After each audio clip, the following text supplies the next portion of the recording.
Patungan Beach sa Maragondon, Cavite. Tomorrow. Kung ang hanap mo ay isang tahimik at simpleng beach getaway na hindi kailangan lumayo ng Maynila, tara na sa Patungan Beach, Maragondon, Cavite mga par. Matatagpuan ito sa dulo ng Cavite, isang tagong paraiso na kilala sa malapurobinsyang ganda. Pagdating mo pa lang ay maririnig mo na ang hampas ng alon at ihip ng hangin na ramdam mo agad ang peace of mind na matagal mo nang hinahanap.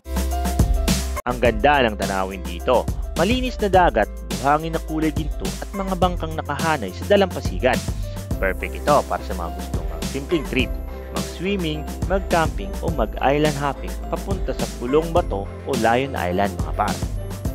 Hindi ito kasing commercial ng ibang beach mga par, kaya kung gusto mo ng mas raw at natural na experience, dito mo mararanasan.